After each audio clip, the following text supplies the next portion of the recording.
Jesus Cristo, segundo João. Glória a vós, Senhor.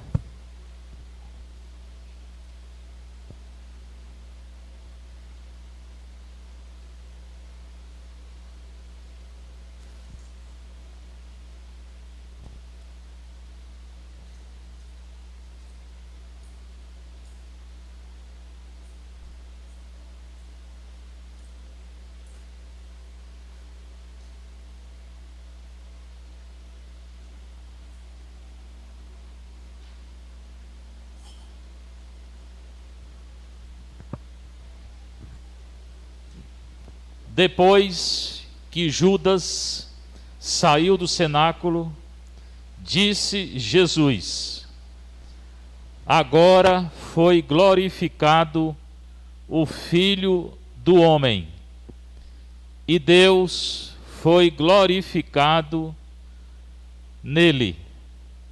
Se Deus foi glorificado nele, também Deus o glorificará em si mesmo e o glorificará logo.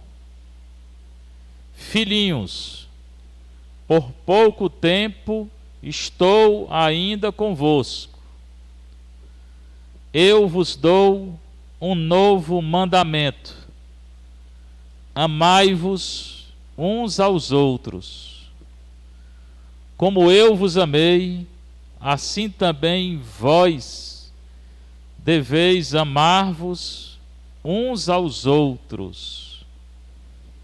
Nisto todos conhecerão que sois meus discípulos, se tiverdes amor uns aos outros. Palavra da salvação. Glória a vós, Senhor. Sentar um pouquinho, você que está em casa, você que está aqui na nossa paróquia de Santa Terezinha, a vista mais bonita de Fortaleza, é a nossa aqui, né? Nós estamos no tempo pascal, mas está correndo o tempo pascal, já é a quinta semana, quinto domingo. Daqui a 2 domingos já é a festa de Pentecostes. O tempo passa rápido. A Páscoa foi outro dia, né? Já são 5 semanas que passou, né? Mais de mês. E o Evangelho é João 13, 31 a 33, 34 a 35. No começo do capítulo de João 13, começo do capítulo 13º, Jesus lava os pés dos apóstolos, anuncia a negação de Pedro e a traição de Judas, e diz que ele vai morrer. Ele fala isso, tá? Depois, ele lava os pés, no mesmo contexto, ele lava os pés dos apóstolos. Para quê? Para dizer que a gente deve fazer a mesma coisa. Na igreja, o maior é o menor. Não é quem quer ser grande, não é quem quer mandar, não é quem briga, não é quem é violento. Na igreja, não. Aí é no mundo. Na igreja, pelo menos como Nosso Senhor quer, o maior é o menor, é aquele que serve, é aquele que é o escravo.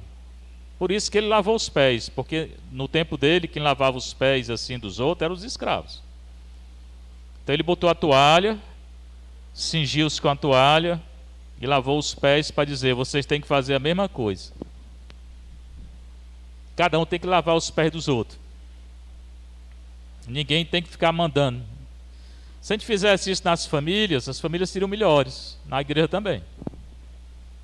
Sem ter alguém só para dar ordem. Certamente tem que ter também, né? Porque tem que ter ordem. Mas cada um tem que servir o outro. O marido servia a mulher e os filhos. A mulher, esposa, servia o marido e os filhos. E os filhos, obedecer. É assim. Se a família faz isso, essa família vive em paz. Mas as famílias não estão fazendo mais, né? Muitas. Por isso tem muita guerra dentro das casas. Aqui é a continuação daquele evangelho. Lá ele chamou os apóstolos de servos, escravos, né? Para servir. Aqui ele chama de filhinhos. Filhinhos, mudou. Nós somos filhos do Pai, irmãos de nosso Senhor. Jesus é nosso irmão. E todos nós somos filhos do Pai. Se nós todos somos irmãos, irmão de Cristo, por que é que a gente não vive como irmão? Nem dentro das casas? Pode se perguntar. Aí começa o evangelho de hoje. Depois que Judas saiu do cenáculo, Jesus anunciou que ele ia trair, deu um pedaço de pão. O evangelho de João diz que o Satanás entrou em Judas aí, porque o pão, eles estavam num jantar, numa ceia. Como é a ceia judaica? Tinha a mesa, geralmente eles sentavam no chão, a mesa era baixa, e aí tinha tigela com molho, o molho deles, e pão. Aí cada um pegava um pedaço de pão, botava dentro do molho, comia. Jesus pegou o pão, deu para Judas. E Judas, que não queria partilhar, não queria estar em comunhão, saiu para trair. Judas negou por 30 moedas. Mas também às vezes a gente faz a mesma coisa. Porque o pecado é traição. Quando a gente peca, a gente trai. Quem? Nosso Senhor. Aí Judas se enforcou, você já conhece. Já falei aqui, eu vou falar de novo. Não quer dizer que todo aquele que tira a própria vida vai para o inferno. Não quer dizer que vai para o inferno, não. Se ele conseguir se arrepender, né, e esperar na misericórdia de Deus, ele salva. Porque antes da gente morrer, todo mundo vai ter uma última chance.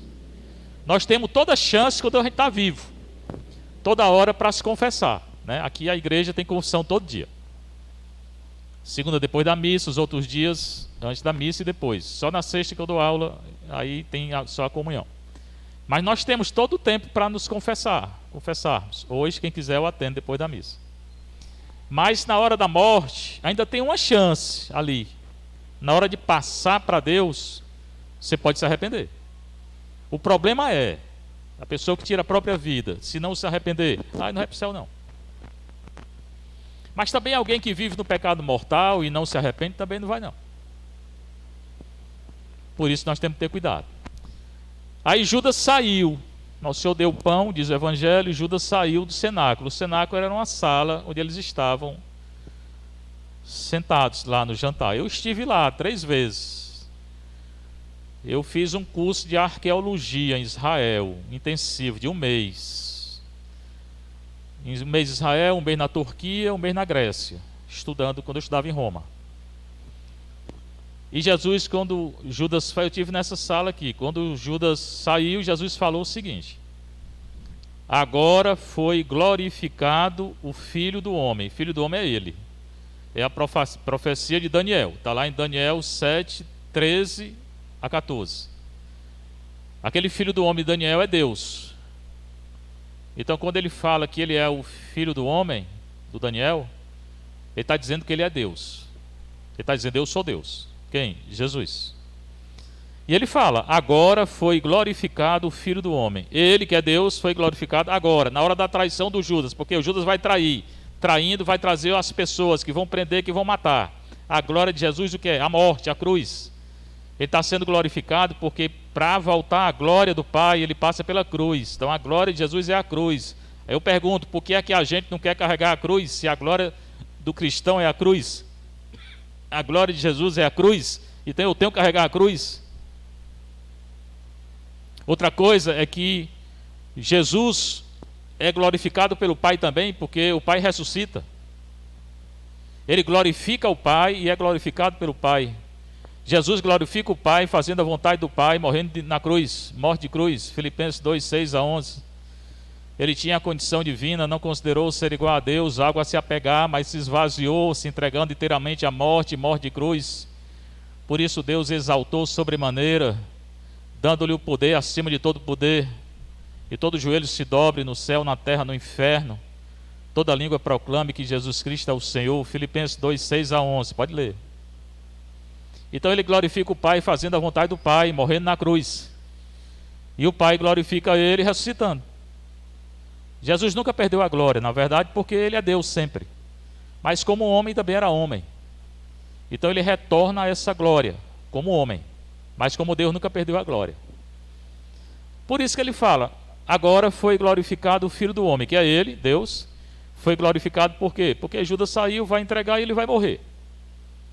E a maneira dele voltar para o Pai é morrer, crucificado. Poderia ser diferente? Poderia, mas foi assim. Por quê? Porque traíram, porque negaram.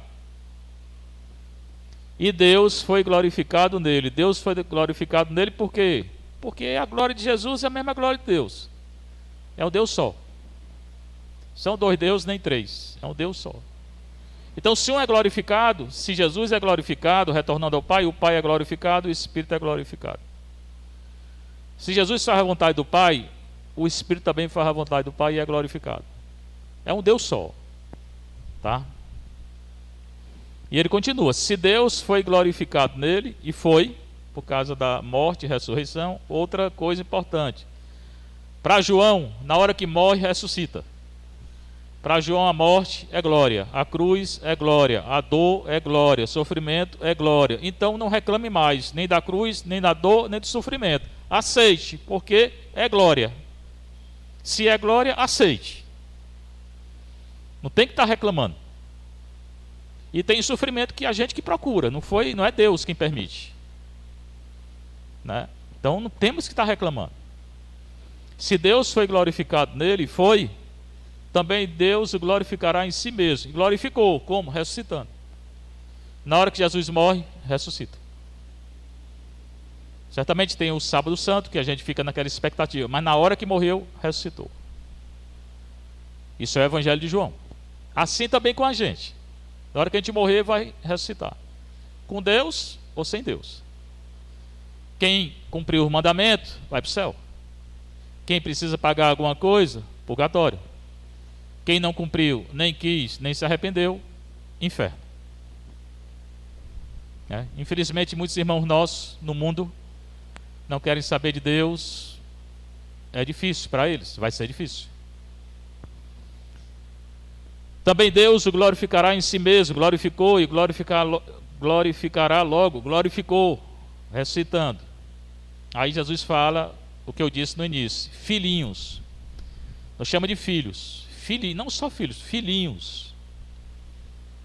Aqui todo o carinho de Jesus por nós. É bom a gente não esquecer, né, o que está escrito. Se estiver triste, depressão, todo mundo passa por tristeza. Jesus está lhe chamando de filhinhos hoje, né?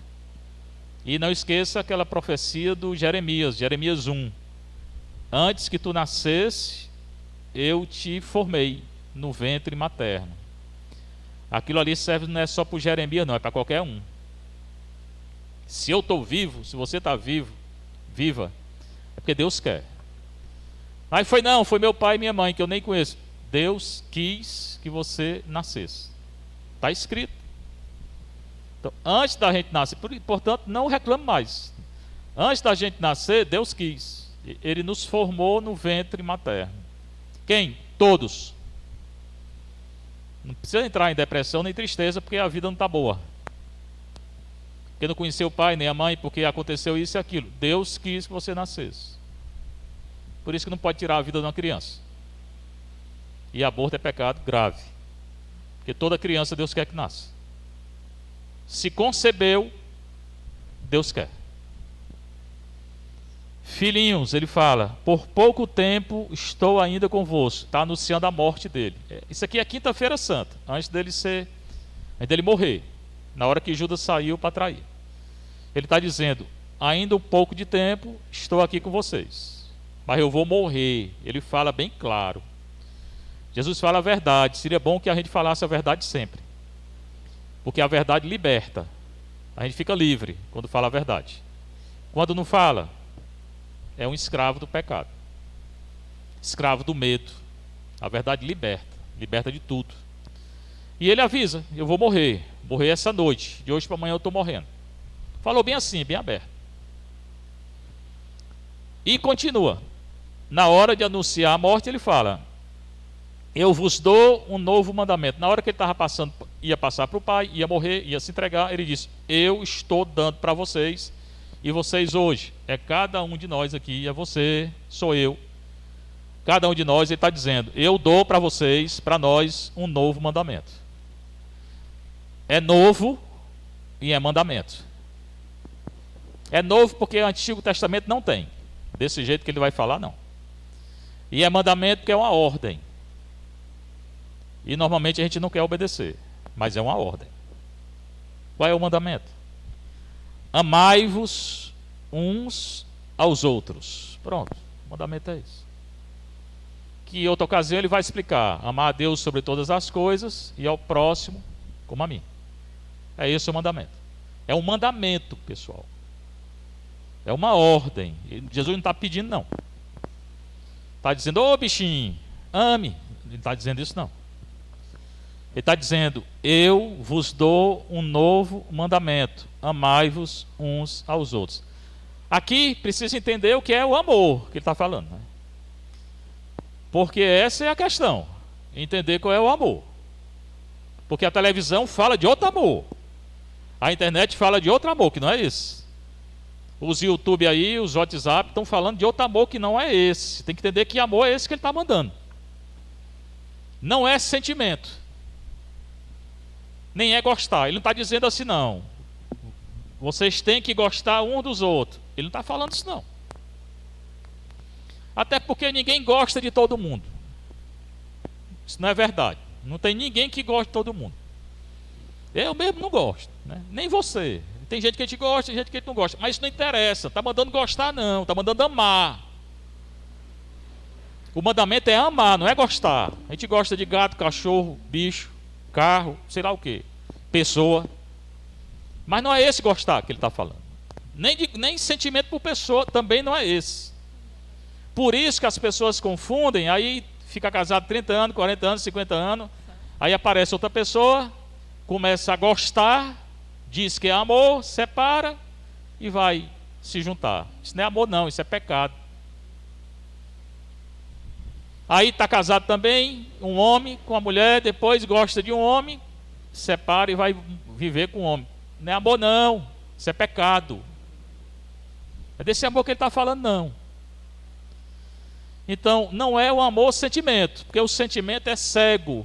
O sentimento nosso, ele é cego. A pessoa casada na igreja pode sentir o que quiser por outra pessoa, mas não pode separar. Pronto. Acabou. Tem que ser fiel na vocação. Até porque isso não é o amor que ele está dizendo. Aí vem a questão: e qual é o amor que ele está falando? É o Espírito Santo. É dar a vida pelos outros. O amor cristão é o marido que dá a vida pela mulher e pelos filhos, gostando ou não. É a mãe que dá a vida pelo marido e pelos filhos. É os filhos que dão a vida um pelo outro, pelos pais. Esse é o amor cristão. Mesmo que tenha problema, ocasionalmente, um dia ou outro, mas é dar a vida pelo outro. E, se você quer saber se você realmente ama, é fácil. Antes de dar a vida pelos outros, primeiro é isso: você tem que dar o padre dá a vida pela comunidade. Todo domingo são 2 missas, confissão todo dia, missa todo dia aqui, teve batizado. Tem nenhum domingo? Não, tem domingo de folga não. Tem algum dia de folga? Eu não tenho. Tem padre que tem, segunda-feira. Eu não tenho, segunda-feira eu estou aqui. Era meu dia de folga, mas eu estou aqui.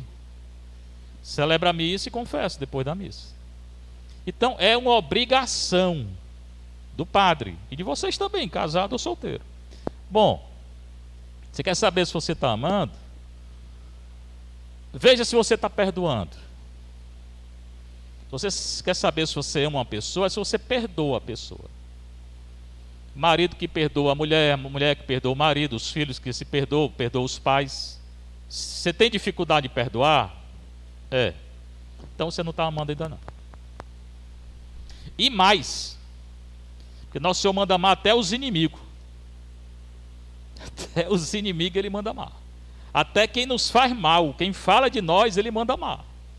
Manda dar a vida por eles, manda rezar por eles. Não manda gostar, não. Ninguém gosta de inimigo. Jesus gostava de Judas? Eu duvido. Não gostava. Mas amou Judas até o final e deu a vida por Judas. E perdoou Judas. Judas que não se perdoou. Então, o que ele está mandando mesmo é que a gente perdoe todo mundo. Perdoar também não quer dizer que eu vou ficar calado, não. Se tem alguma injustiça, eu vou falar. E eu falo mesmo, né? Mas não posso guardar rancor, não. Eu tenho que perdoar quem me faz mal. Eu tenho que rezar por quem me faz mal. Eu tenho que orar, eu tenho que desejar o bem, eu tenho que fazer o bem. E eu tenho até que dar a minha vida por quem me faz mal. Jesus fez assim. Então o amor cristão é esse. É muito empenhativo. Não é fácil. Mas não é o amor das novelas. E aí eu pergunto, entenderam o que é o amor cristão? Sim ou não? Pois é. Dá para viver? Ao menos tentar. Tente com aquelas pessoas mais próximas. Tente na sua casa, que às vezes é mais difícil. Às vezes é mais difícil perdoar um marido, uma mulher, um filho, uma filha, o pai, uma mãe, do que perdoar uma pessoa de fora. Às vezes. Então nós temos sempre a ocasião na nossa vida de viver esse amor, que é o Espírito Santo. Esse amor é o Espírito Santo.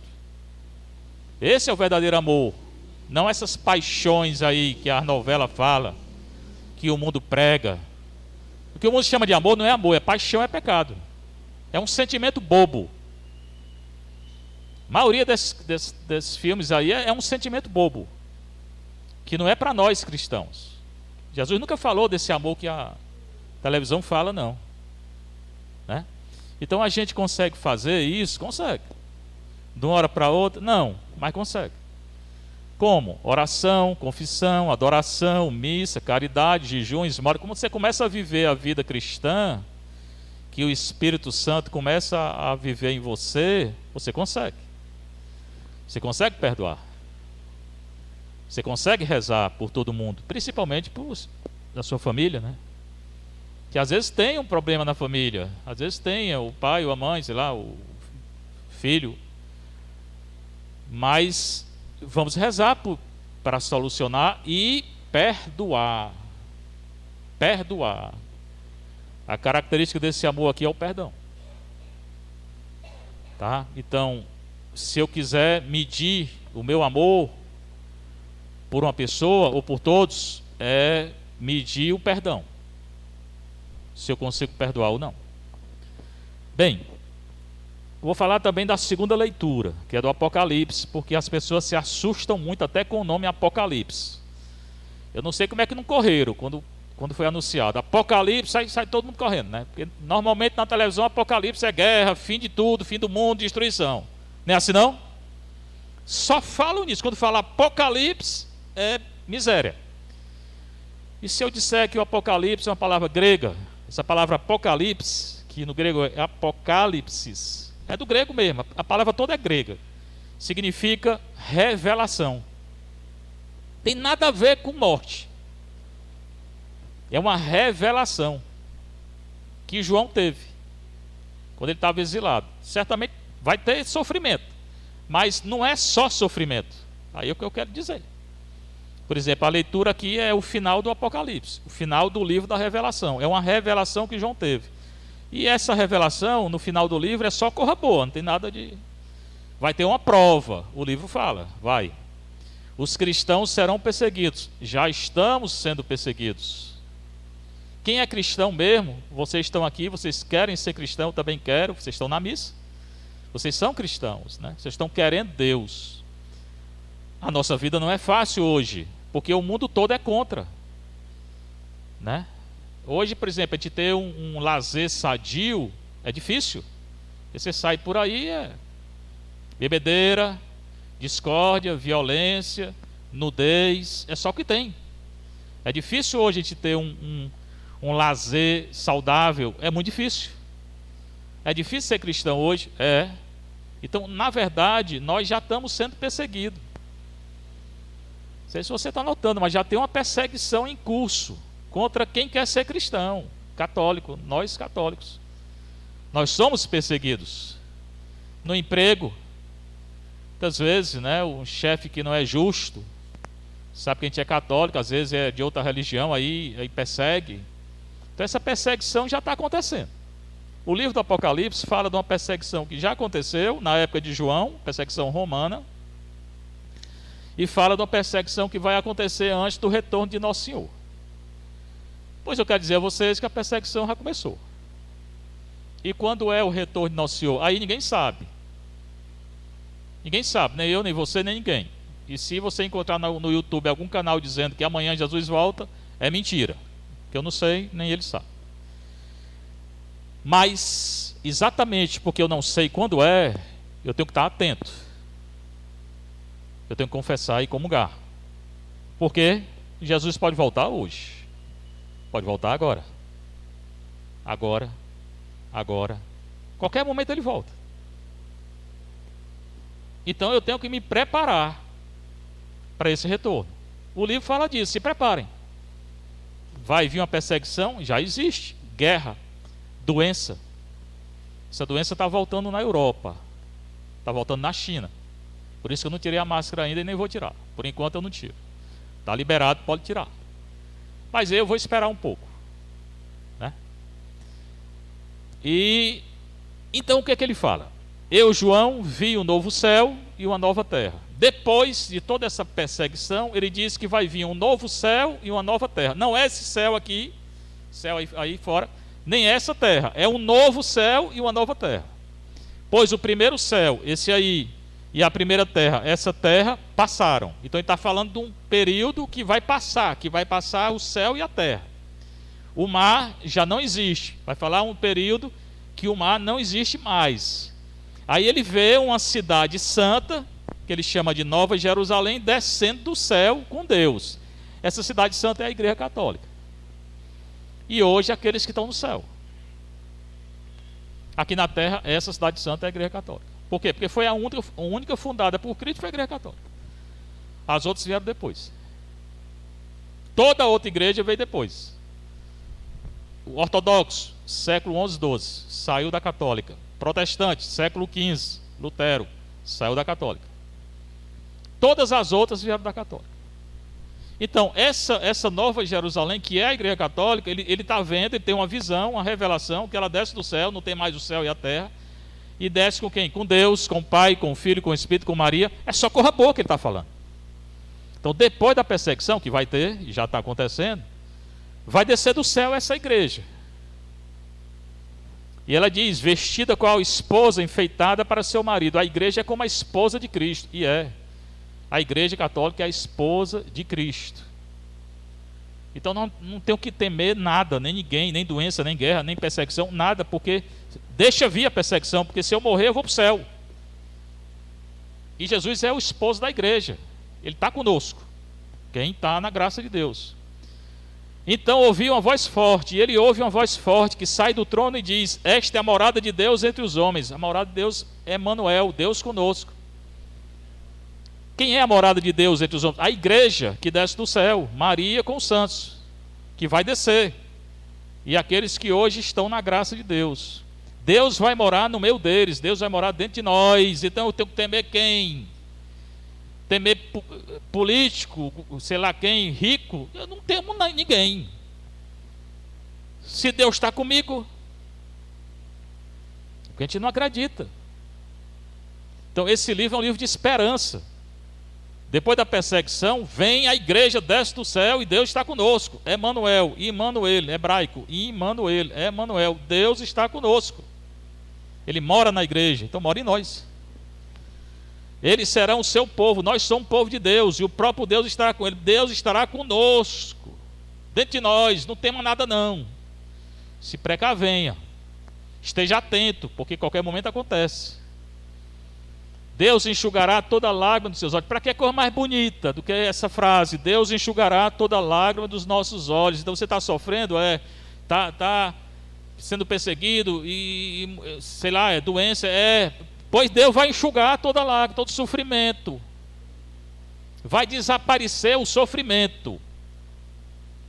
O sofrimento físico, moral, espiritual vai desaparecer. Ele está dizendo, é um livro de esperança.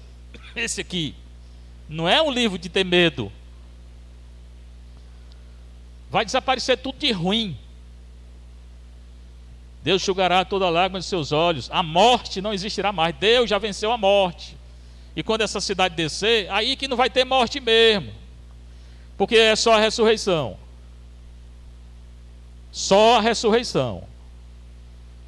Que é o maior dom, que eu tenho falado aqui, né? O maior dom é a ressurreição. E Deus já me deu, eu já tenho a ressurreição. Como é que eu chego lá? Cumprindo o mandamento de Deus, ficando na graça de Deus. Se eu morrer na graça de Deus, ótimo, pode matar. A morte não existirá mais e não haverá nem luto, nem choro, nem dor. Irmão, se aposse do que está escrito, né? Esse tempo vai chegar.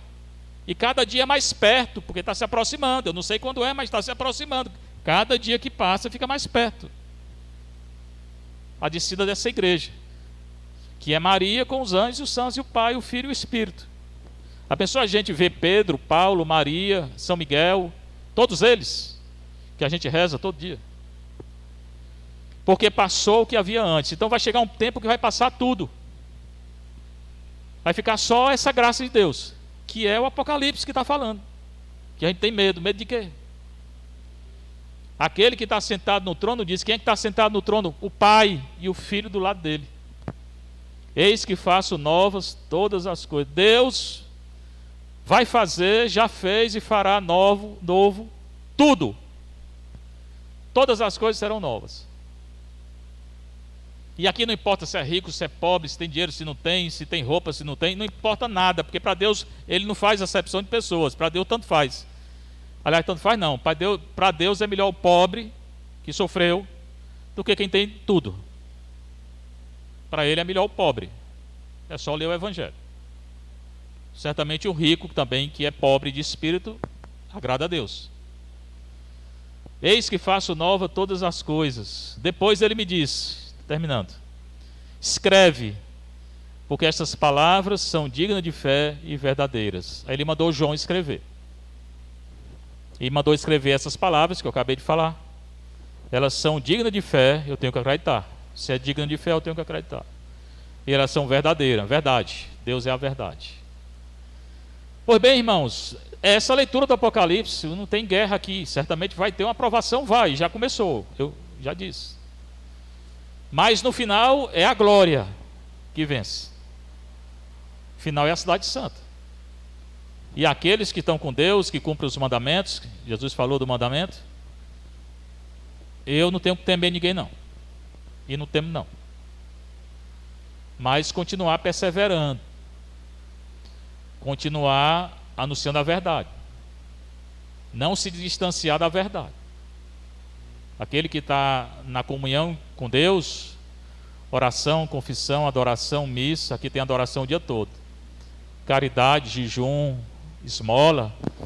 Irmão, você não tem que temer ninguém não, nem nada. Nem morte, nem vida, nem passado, nem presente, nem espada, nem nudez, nem perigo, nem nada. Romanos 8. Não tem que temer nada. E no final do Apocalipse tem uma frase que eu acho muito bonita. Depois daqui, capítulo seguinte, ele vai dizer Maranatá. Maranatá quer dizer vem, Senhor. Tem outra maneira de falar, Maranata, que é Senhor vem. O mais forte é Maranatá, que é o imperativo. Senhor vem. Pois eu digo, Senhor vem. Essa promessa que tu deste aqui, traz hoje, pronto. Desce do céu hoje com essa cidade. Maranatá, vem. Todo dia eu peço quando eu acordo que aconteça, porque é só alegria. Não tem choro nem dor, não tem injustiça, não tem nada. A gente tem a nossa oração, que seja de hoje em diante essa: Maranatá, vem, Senhor. Você está aperreado, diga Maranatá. Está triste, Maranatá, vem, Senhor. Né? Está entrando em depressão, Maranatá, vem, Senhor. Vem auxílio, vem socorrer, porque aqui é essa promessa. Bora dizer Maranatá, bem alto: Maranatá, Maranatá. Aí você sabe aramaico? É aramaico, né? Maranatá. Vem, Senhor. Seja louvado nosso Senhor Jesus Cristo. Para sempre seja louvada em nossa Mãe Maria Santíssima.